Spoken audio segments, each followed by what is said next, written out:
everyone! My name is Jenna, but you guys can call me Jen. Welcome back to my channel, or welcome if you're new. Hi, hello. Welcome to the start of the October reading vlog. I really enjoyed doing September's, so I wanted to do October's as well. And hopefully during this month I actually document some other fun things, like maybe Halloween. I don't know. I want to kind of do I was gonna say I want to do another thriller week. I don't think I have enough thrillers to do that, but over the month of October, I want to be reading spooky books. That is the goal, that is the dream. I have already started reading for October. It is currently October 3rd, if you count the fact that we're in limbo hours between the 2nd and the 3rd. Because in my head, it's still the 2nd, because I haven't gone to bed yet. To reset the day, as one does in a video game. Does anyone else think like that? Or is it just me? It's 1 a.m. It's fine. Limbo hours between the 2nd and the 3rd. I have already read 2 books. I started October 1st with a fucking bang. And that is because I just wanted to start really strong. And yesterday I was really feeling starting this book in particular, The Possession of Alba Diaz by Isabel Cañas. And then I was disappointed by this book and I had a little bit more time. And I was like, what if I read one of the arcs that I was supposed to read of a book that just came out by T. Kingfisher. So I ended up reading the newest Alex Easton arc. I hold this up. This is also another arc that I want to read that came out in September. So I'm catching up, I swear. No, I'm not. I'm trying. But hi, sweetness. What are you doing? Oh, your little nose is wet. Hello. Hello, bubas. You want to be in the video too? Baby. Right here. She's just a little lady. She's a little lady. Oh. I'm gonna turn off my air. Also, I do have to say, the fact that I'm using my air on October 3rd is atrocious. Absurd. It was 28 degrees today. Hate it. Anyways, so yes, I ended up reading 2 books already in October, and neither of them were good. Neither of them were very good. Anyways, I bring my little Halloween decoration into the video because she just is. Oh, you guys are gonna lose your shit when you see her Halloween costume. It's so cute. I'm so sorry, Freya. I'm just objectifying you. Okay, fine. Oh, careful. That'll be later on in this video because she's a cutie fucking tootie, okay? So yes, I started with The Possession of Alba Diaz by Isabel Cañas. Now, I love Isabel Cañas' work. I have read The Vampires of El Norte and also The Hacienda, her other 2 books, and really enjoyed them. I fucking loved The Vampires of El Norte. The Hacienda was wonderfully gothic in the best way. And so I was expecting to go into The Possession of Alba Diaz and enjoy myself. I was also kind of expecting it to be a 5-star because I hadn't yet found a 5-star from Isabel Cañas. And I was just going well, it's trending really well. Why wouldn't this one work for me? And this one I ended up giving it, I think 3 stars, 3.5 stars, something around there. It was fine. It was aggressively mid, and it felt like Isabel Cañas' first book, whereas The Vampires of El Norte should have been her 2nd or 3rd. This didn't feel as fleshed out, as warm, as well thought out, as developed as her other 2 books. And that drove me up the fucking wall. I don't know what it was. Maybe it was a mix of the way that she chose to write Alba's perspective. Maybe it was a little bit of the audiobook narrator. Her inflection was fucking whack. Hated her. I really enjoyed the audiobook narrator that we had for Elias. But overall, the romance in here is so fucking empty. It's a lot like, if you watched my September vlog, it's a lot like the romance in Together We Burn by Isabel Ibanez. This is Isabel Cañas. Have I been saying Isabel Ibanez? Isabel Cañas is this one. So, okay, I keep doing this. I do this with the Nishas as well. Nisha Sharma and Nisha J. Tooley. I get them confused all the time. My apologies. It's because they have the same first name. This, the romance in here felt like the romance from Together We Burn because they knew nothing about each other. Not a fucking thing. It was just lust.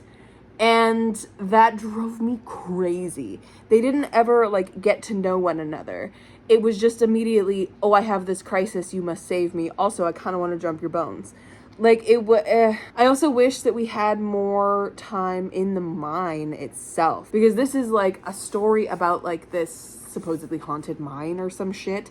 About this woman, Alba Diaz, who was possessed at this mine, and it's framed as though like somebody's telling you this story right off the top, that they're like, have you heard this story? Well, you haven't heard the true one, let me tell you the true one, right? And then it closes at the end like, now you know the true story of whatever. It's not as sensationalized, but it's also a little bit more crazy, like why would you ever believe that this and this and this happened, right? Whatever. So it's this story about this young woman who was once left as a foundling at this mine, and for some fucking reason somehow her fiance, who has agreed to marry her just for monetary purposes so that they can essentially leave each other alone, they can be each other's beards essentially, even though she's not queer. She wanted to marry him so that she could get a life of freedom away from her really demanding parents and men that she believed were just going to use her body for their own sake when she's married, you know? And she wanted to marry her friend,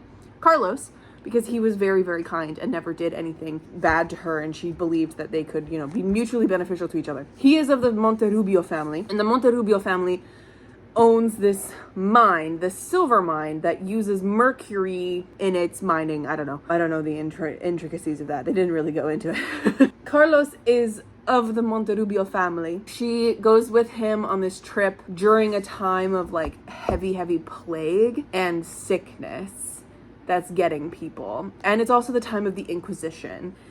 And so they are in Mexico, like Zacatecas, how do you say that? Holy shit. Zacatecas, there we go. Mexico, in these mountains. And the Spanish Inquisition's there doing shit, religion and all that bullshit. She gets to this mine where she was supposedly a foundling found there and then given to her parents to raise. And she goes to this mine and she starts hearing this voice in the back of her head, multiple voices in the back of her head, which she never really addresses the fact that there were two different voices in her head. I don't like that. But she starts hearing these voices, and then she kind of gets like drawn further into the mine one day, and she gets really lost in the mine, and her fiance does fuck all to help her.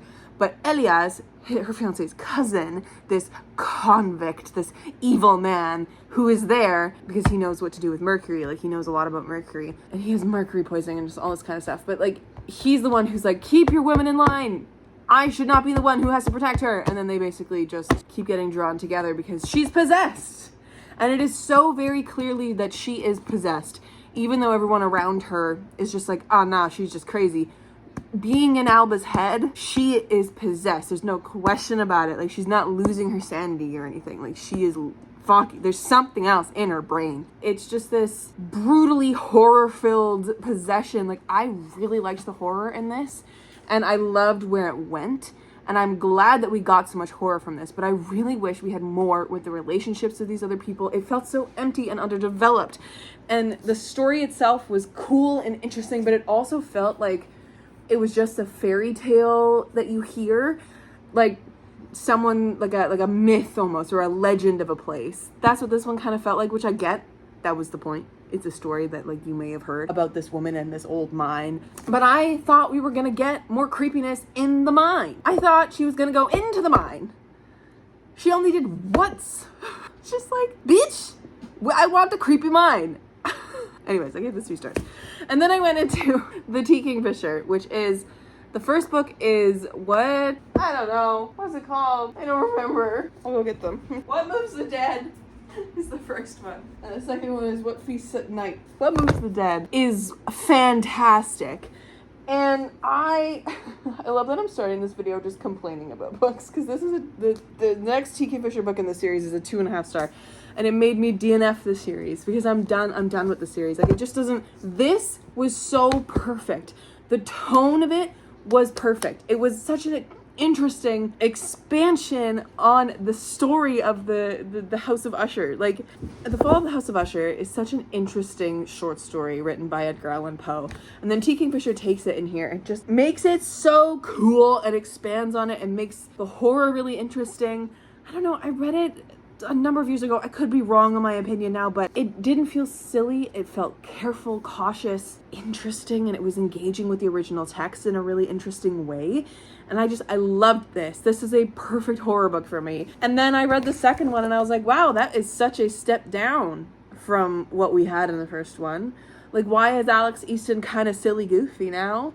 And why are they ghosts? Huh? Like, this is kind of deviating from the horror that we know from What Moves the Dead. And then I got to what fucking slurps and swallows at the bottom of the deep. I don't know, man. What stalks the deep? And it was so stupid and so silly. Like, it just, any horror elements were completely erased by the tone of the book and the way that our main character was acting and the way that the horror was approached. Like, it was, Alex travels to America because his friend, who was part of the Usher household thing, is in America and he needs his help because his cousin's just gone missing. So Alex is like, okay, cool, I'll go. I don't want to go to America, but I guess I have to because my buddy's, reaching out. And Alex brings his friend Angus, who doesn't have a last name. They go to this mine in West Virginia, and I'm like, great, 2 mine books back to back. Let's go. At least in this one, I did get actual mind-going, crawling things. But it was this squishy, squelchy, cute thing. Like, it was... It was awful. It was disgusting. But it was also just this very sweet creature that was just trying to protect the humans in some kind of a way. And it, like, the horror leading up to meeting this creature was so empty because it didn't actually create any tension for me. I don't know. And the actual scary shit that was happening was in the town over, where, like, the doctor, who's Easton's friend, got called to this town and was like, are you a doctor? We've had a bear attack. And the guy was like, yeah, I'll come and help. And some guy was fucking gutted entirely, and so he was very dead. But the other person, like, their arm was all mauled, and so Denton, or whatever his name is, fixes up the arm. But they go look at the body of the man who was mauled, and his entire body has been, like, sucked dry of innards. And it's like this terrifying thing of, like, what could this have been? Like, what is this monster? And then that just gets, like, pushed to the wayside when they eventually kind of, like, get more interested in this weird little creature in the mine. And it is quickly, very easily, like, oh, this creature did not do that. So what the fuck else is out there? And no one really gives a shit in the narrative. And then we kind of just find out that who did this or what did this. And it's just this, like, kind of half lackadaisical thing. The horror in this book was such a failure. I am so sad about it. Like, honestly, I just want to consider this series, like, null and void. Like, this is the only book from the series that I enjoy. I did not like What Feasts at Night either, and What Stalks the Deep was just not good. Anyways, that's my start to October. Alas. Anyways, I got a lot of options I could be reading this month. I want to reread The Haunting of Velkwood for sure. I also would like to get to Bury Our Bones in the Midnight Soil, and I also really want to get to Salt Crop by Yumi Katase. Salt Crop is not a scary book. It is just a book I want to read. I also really want to read, out of the series that I have as options, I would really like to read The Josset Heir and The Josset Crown. Those are calling my name. So we're going to see what I end up reading in the month of October. I would like to stick to a more spooky theme. I have a lot of spooky books picked out. If you've seen my end of year TBR, I have a lot of options, and I'm excited to get into it. I'd say spooky, but, like, we have a wide variety of, like, we have a fun mystery, we have the Pallbearers Club, whatever the fuck that is. We got Bride, which is a romance. The Book of Cold Cases, Devil House, and The Twisted Ones. We have another T. Kingfisher. So I might give her a try. Another try. I've read so many T. Kingfisher books in my life, and it is definitely hit and miss with her. And recently it's been all misses. I'm so sad about it. Maybe I just need to go back to the Paladins series, because Paladin's Grace was great. Anyways. 2 books down. It's officially October 2nd, technically 3rd. Let's see what else I get up to reading this here month of the spooks. Hey, I'm glad you're here. Let's go. One eternity later. Hey friends. Oh my god, it's been a second. It's officially October 20th. I haven't been reading this month. So, hi. It's been a second. My October reading has been something. I have officially read 4 books. That's it. And I finished that 4th one yesterday. Such a Sad Air by Sarah Hashem. It was a reread too, so it's not even removing things off my TBR. So here's the situation, my beautiful friends. 2 things. 1, you'll have seen in my reading vlog that went up on the 21st of October that I have officially hit 200 books on my physical unread TBR. I'm stressed about it a little bit. I've bought so many books. And now I'm officially on a book buying ban with lots of guidelines for myself, because I need to remind myself of these guidelines to not buy books. If you've seen that vlog, you know this already, but no physical books, no new books on sale, no bargain books, no thrifted books, no book sale books, nothing. Not a thing.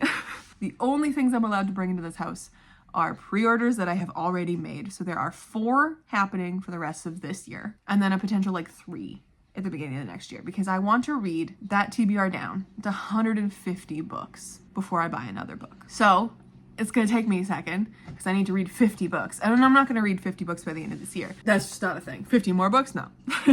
So that's why I'm including a little bit of next year too. So nothing comes in this house except for pre-orders that I've already made, and potentially an Aardvark book box book, because I am part of that book box. But I'm leaning heavily toward skipping those book boxes because unless there is a book that I am desperate to have that's part of the book box, I will not be ordering from Aardvark. I'll just keep skipping because you can skip a month with them and it'll just hold over a credit, right? So we are at 200 books on my unread. How do I know this? I use Storygraph and I use it through my own bookshelf. And when I read a book, I remove it from that own bookshelf so that I can keep track. And I'm very good at that. I'm very good at keeping track on Storygraph because I have been bad in the past, but I'm good at it now. I've gotten better anyways. 50 books. I need to read 50 books before I'm allowed to buy another book. And considering that there are going to be 4 books coming in this year and a potential 3 more before I finish reading those 50 books, it's probably going to need to be 57 books that I read to bring that down to 150 books on my TBR. So, oh boy, I'm just a little stressed out. It's fine. It's fine. I'm fine. Totally fine. I don't know why it's coming out all loud and squeaky, because really, I'm fine. It's fine. Absolutely. It'll happen. It's just more stories that I can read. I also will probably go through and like cull a bunch of them, even though I did that kind of recently, and I'll remove some off my shelves. I don't know though if that's gonna do a big dent or not.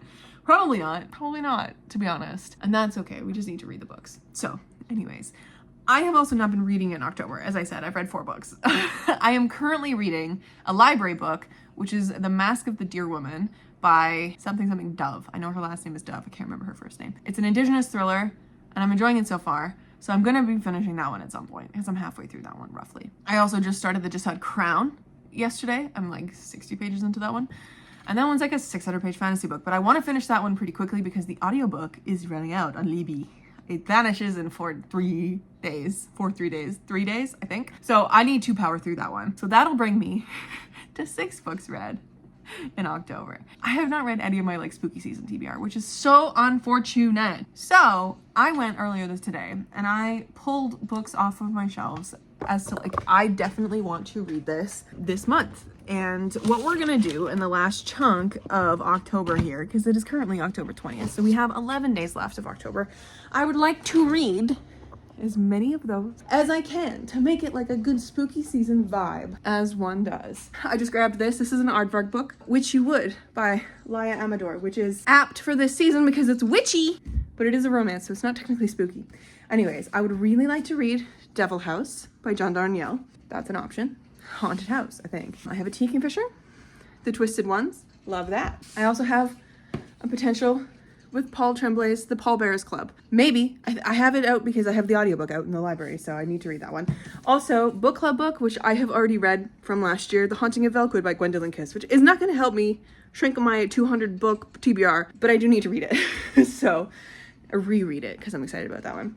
And then I have 2 more Aardvark books. Coffin Moon by Keith Rosen. Vampires, creepy, we love. And then we have, finally, All of Us Murderers by KJ Charles, which is gothic and creepy.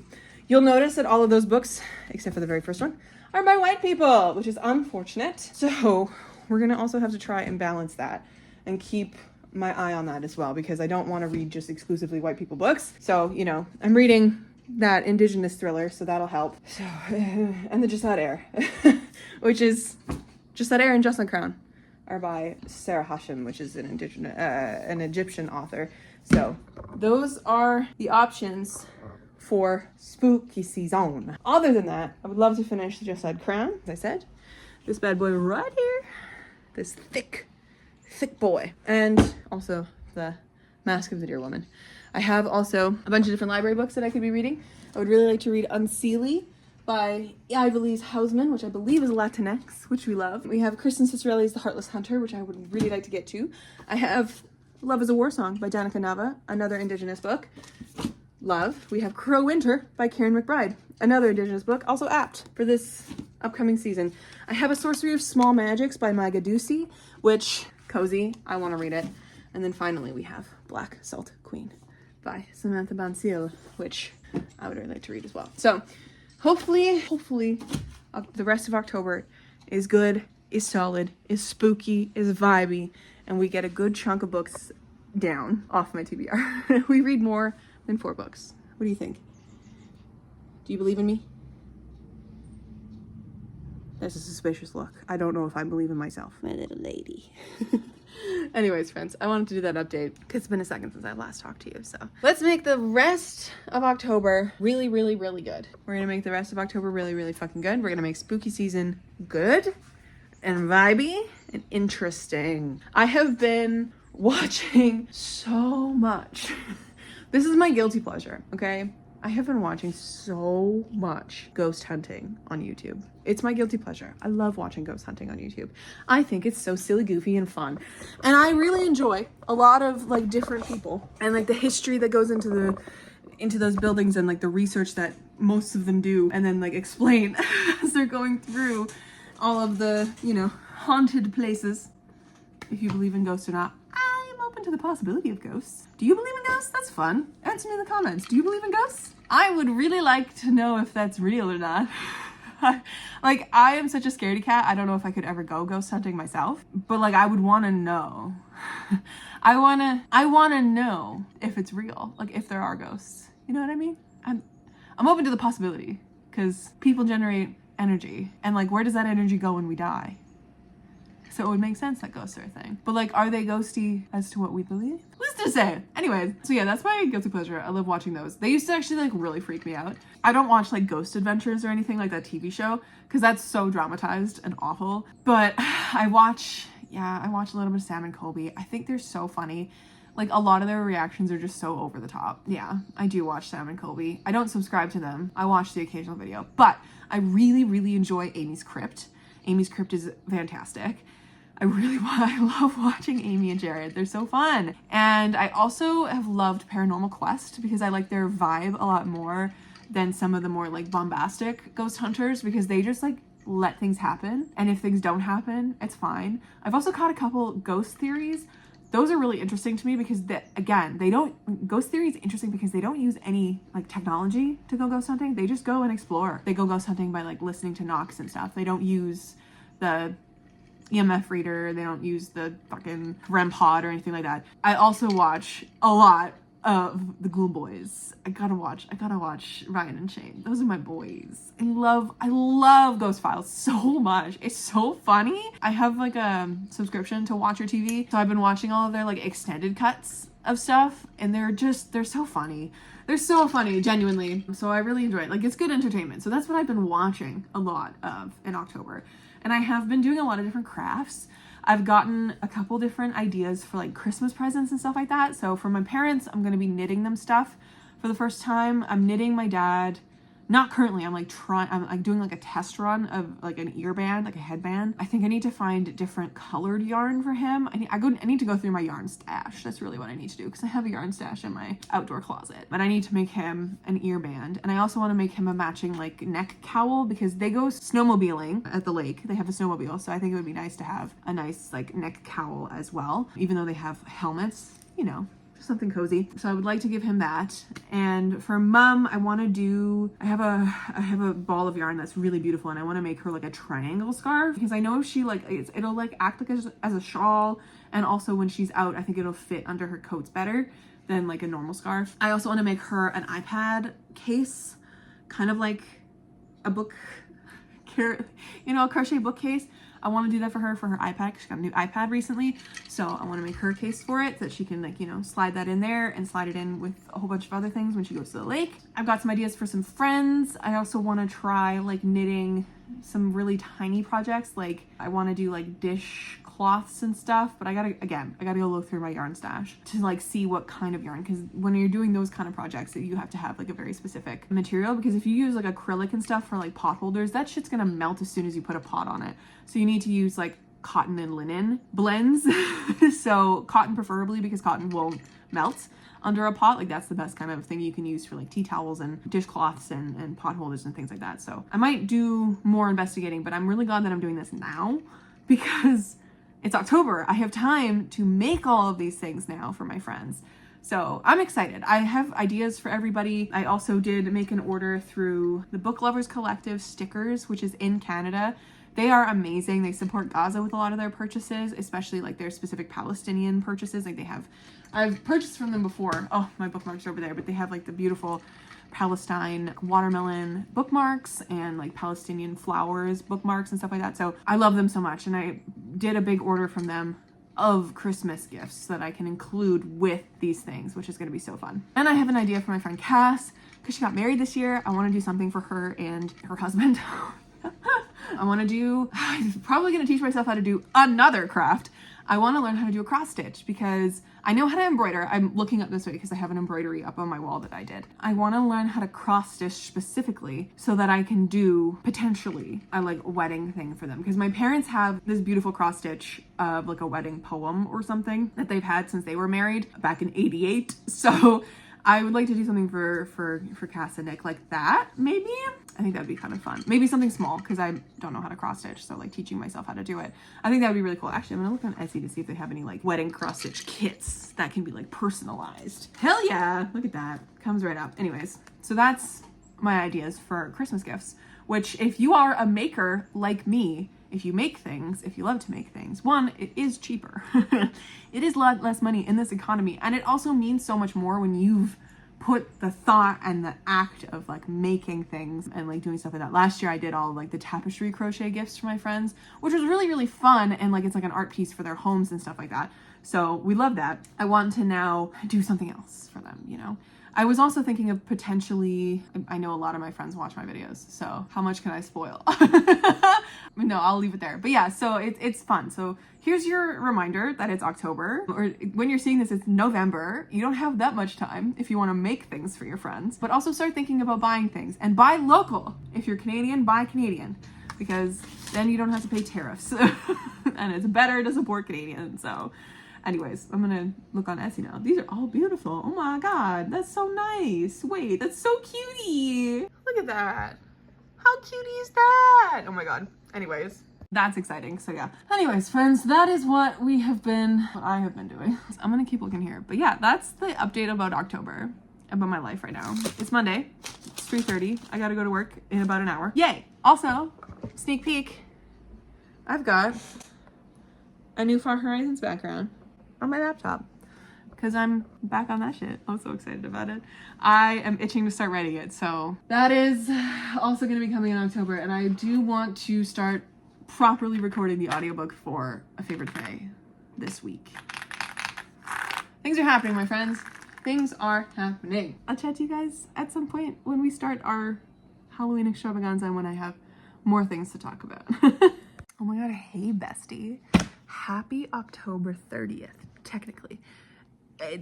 In my head, it's still the 29th, because in my head, it's still Wednesday, even though it is almost 2:30 in the morning. It's limbo hours, baby. I should have gone to bed so long ago. It's fine. I DNF'd a book, Devil House by John Danielle. My spooky TBR has been absolute dog shit. But since I last talked to you, I did read a couple books. Did I like them? No. You will have seen me talk about them in one of my reading vlogs. I did end up trying one of my aardvark books. I read Coffin Moon by Keith Rosen? I'm looking over here because it's on my unhaul pile. Two of them are actually. The two of them that I read this past week are there, which is fun and exciting and interesting. So since I last talked to you, I don't actually know if I mentioned reading The Haunting of Elkwood, but this was a reread of mine, The Haunting of Elkwood. And it was so good.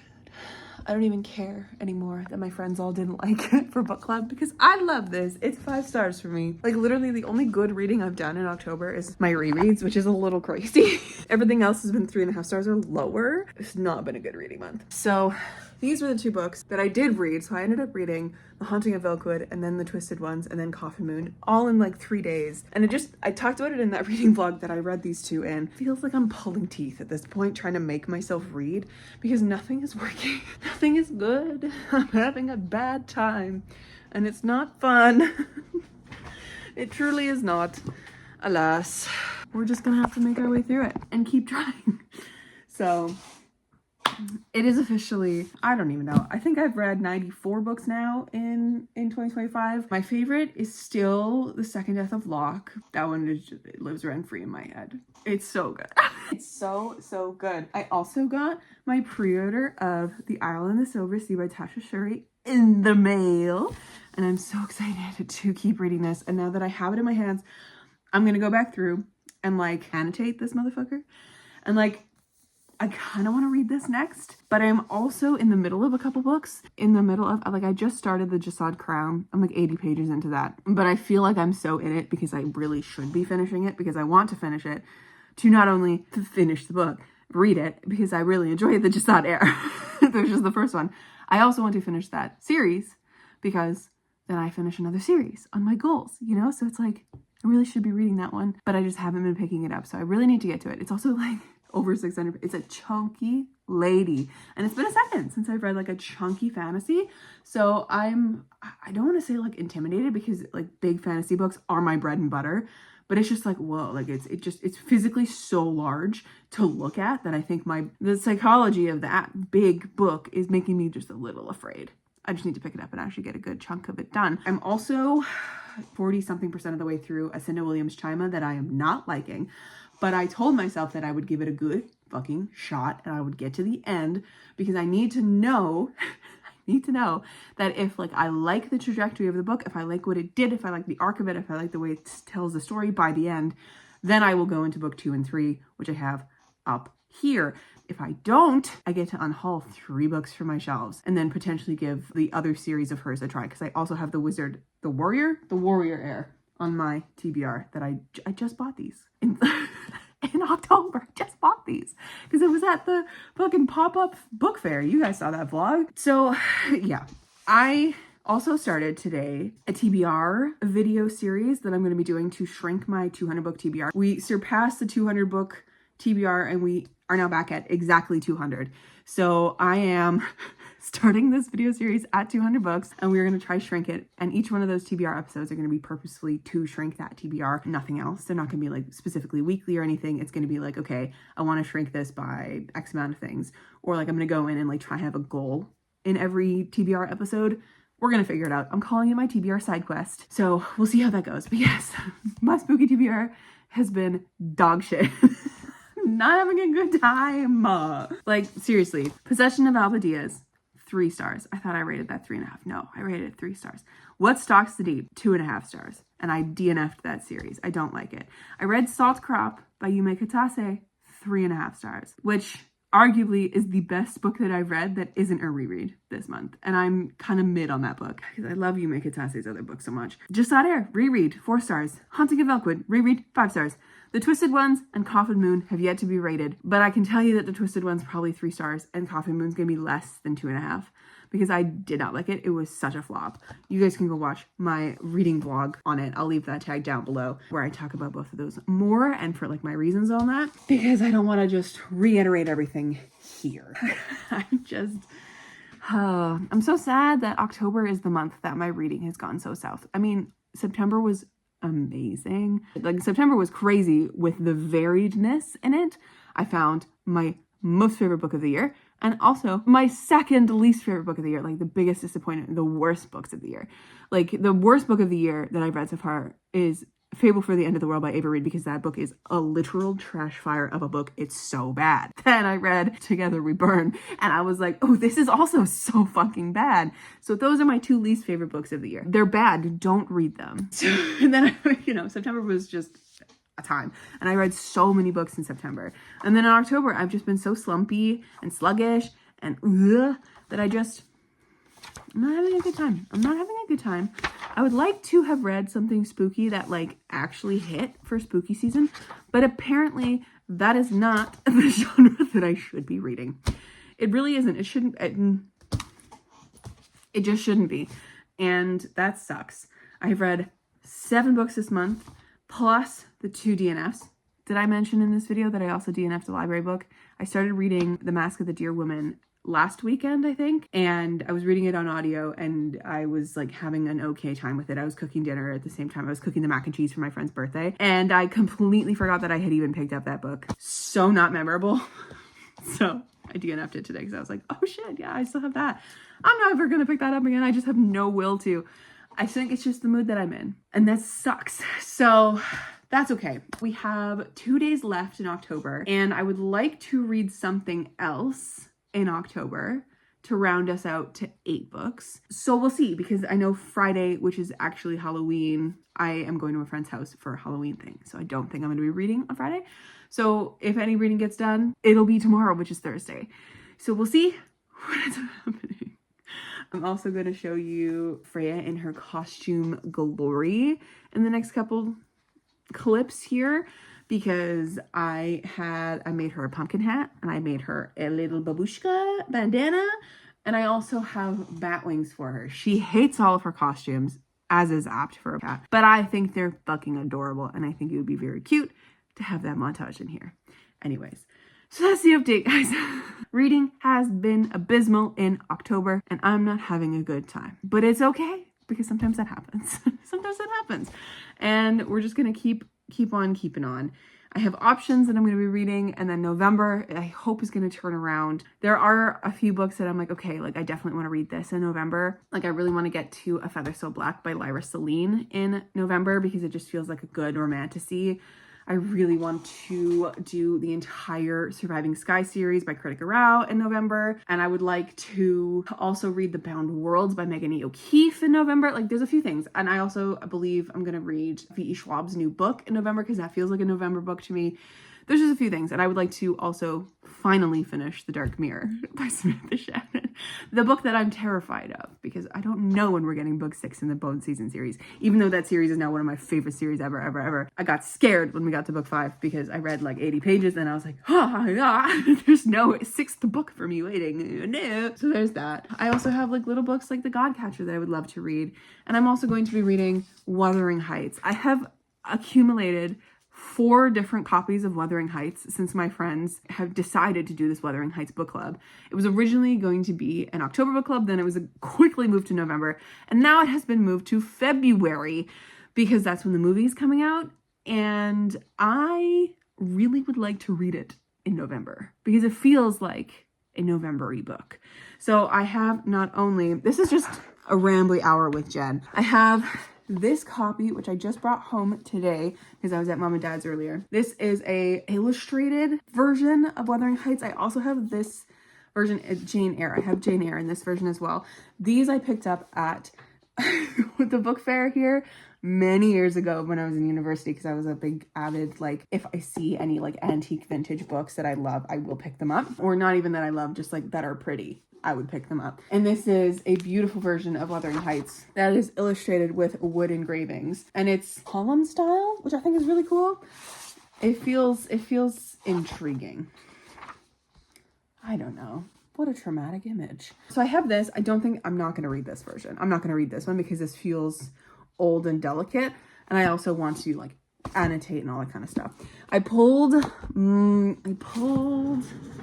versions of the book off of my shelves that I have, because I have 2 different versions. So I have a Penguin Classics copy, and then I have this copy, which is Paper Mill Press, and this was gifted to me by a family friend for Christmas. I still have a note in here a number of years ago. I don't think I will be reading this version because I don't like the way it feels and it doesn't like open nicely. It's pretty stiff and I don't want to like break it. I don't think I'm going to be reading this one because I found a better version. I found a Bloomsbury edition, and Bloomsbury, is this Bloomsbury? No, this is Broadview. This is a Broadview edition of Wuthering Heights, and these are the kinds of books that I read in university.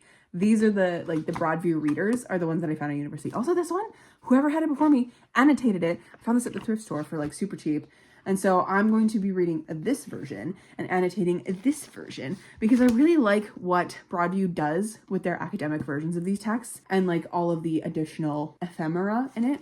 So anyways, this is a book that I tried to read a number of years ago, got halfway through and threw across the room, and I have 4 copies of it. That is a insight into my old life as a classics collector, which I should probably do a video on that one day if you guys are interested in my life as an English major and like how much I collected books. But yes, I was going to read this version until I found this version, because I think my favorites to like write on are the buttery pages of a Penguin book, but Penguin also has a really shitty binding in these old classics versions, and they fall apart so easily. My copy of Jane Eyre that I read in school, literal hunks of pages just falling out. Craziness, honestly. My Pride and Prejudice version is like that as well. I have a Pride and Prejudice and a Broadview version that I read in class, and that's what I usually go back to. And I now have so many different editions of Pride and Prejudice because that's my favorite classic. Fun fact, that and Emma, they're tied.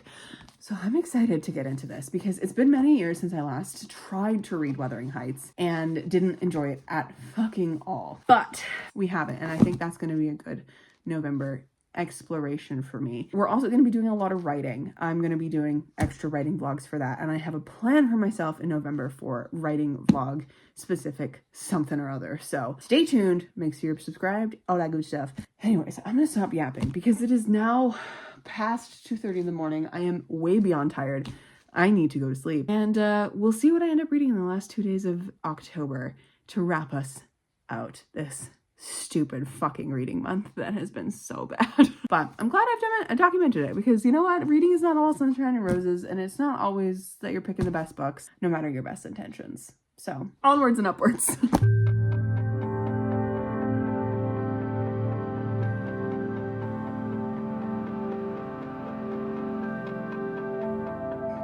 We're gonna go on a little adventure into the outdoors because there's a tree right outside my place that has really beautiful foliage still. Like, it's just like a really, really late fall for it. Also, cat TV. And there's just like a fuck ton of leaves at the base of the tree. And I think Freya's gonna have a really fun time in that. So we're gonna go on an adventure. You ready? She says no, Mom, but it's gonna take us a second because I want her to like go outside, get used to her harness, go outside on the balcony. You know, steps. Can't rush perfection. First, though, I need you guys to witness the majesty of the bat wings. My little bat! Come here. Look at this beautiful bat I have. She looks like Toothless. She's my little dragon. Yeah! My little dragon! So that's one costume. I made her the pumpkin hat, of course. And I have a little babushka bandana. What's this, baby? She's like, I don't give a shit. This is a little pumpkin. This is my pumpkin.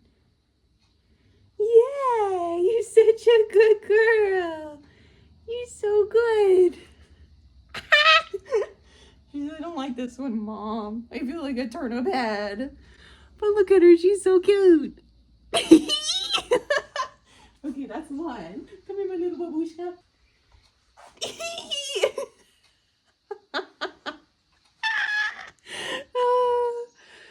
Yeah, you're my favorite little thing to dress up.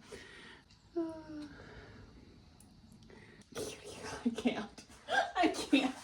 I'm so obsessed with you. That's my good girl. You're not even taking it off. Good job. All right, now, harness. We're going on an outside adventure.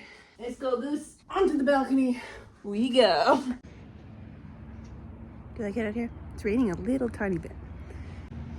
You're a pretty girl in the trees.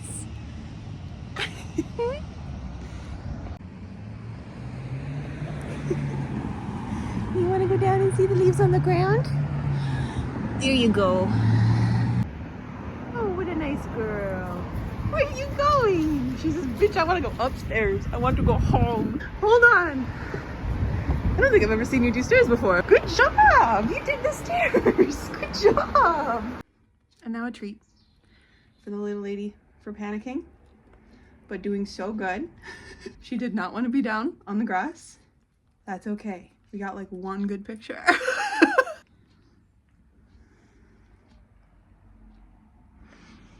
My little fall baby. You just fit so nicely with the foliage. Yeah. Hello, friends. It is officially October 30th. It's almost 11 p.m. on October 30th, and I finished another book. And I do have to say, I did not hate this one. So we are ending October kind of good.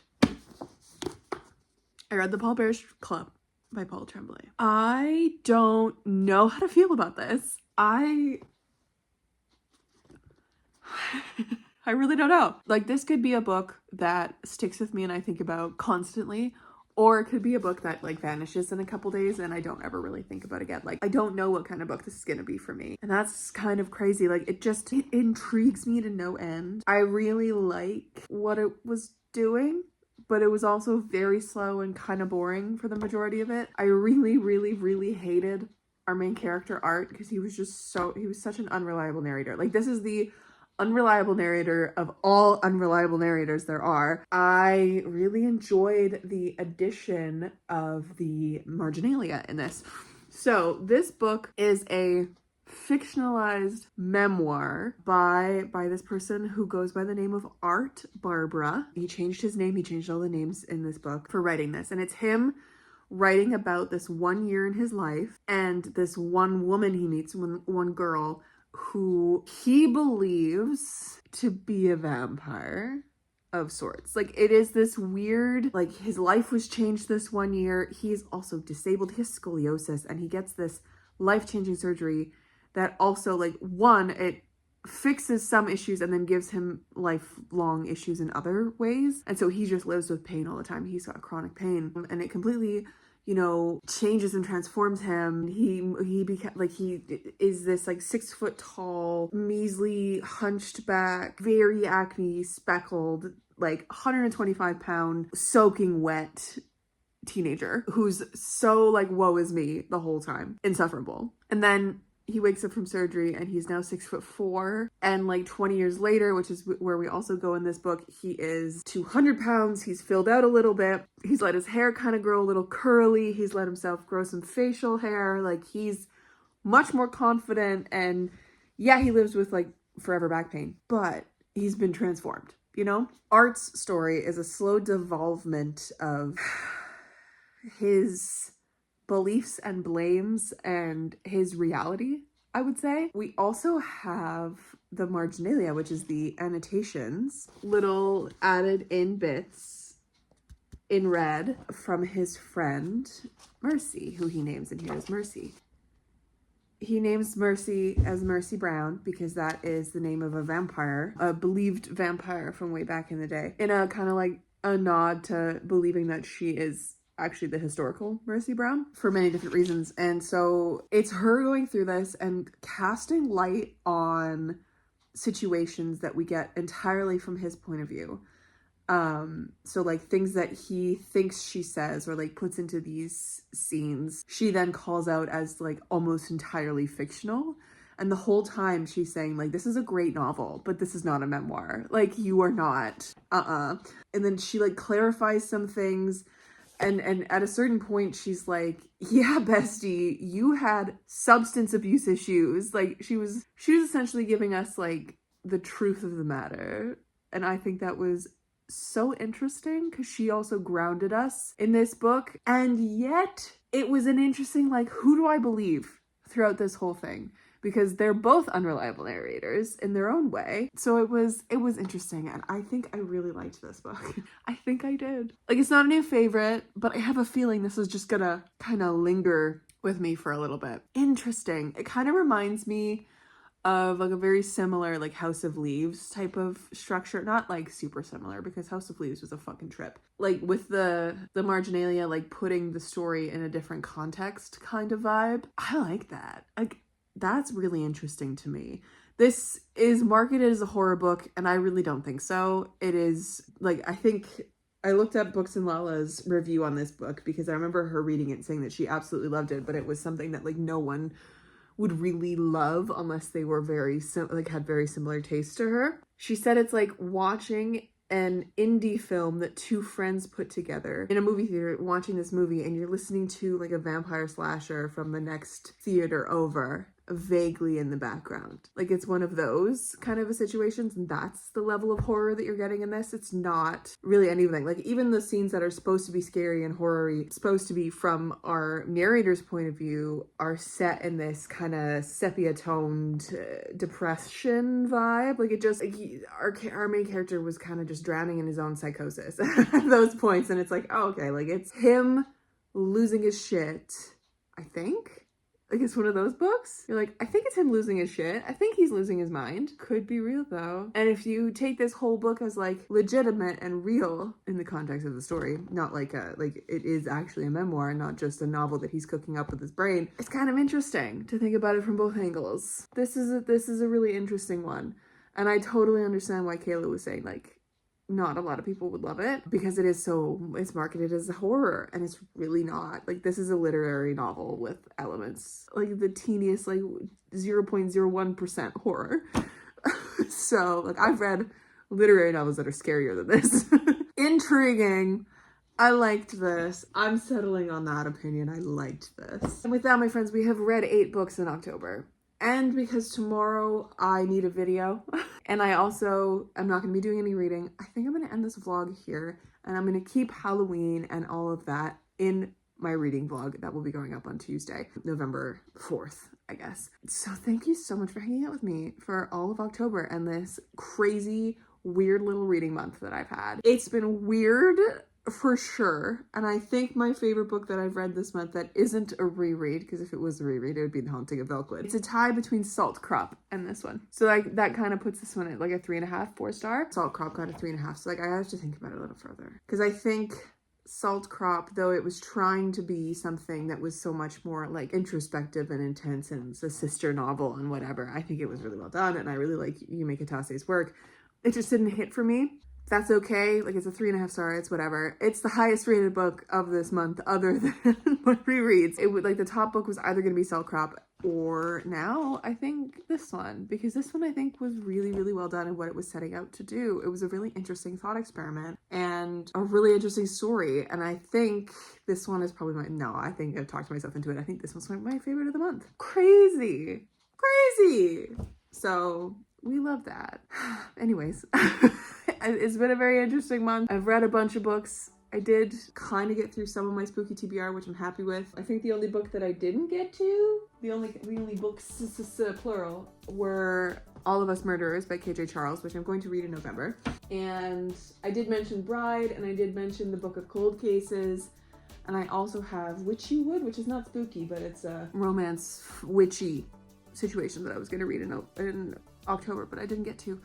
So not bad overall, even though it was kind of a shitty reading month. Anyways, my friends, thank you so much for hanging out with me. I will catch you in another video very soon. Stay kind and keep on reading, and happy Halloween!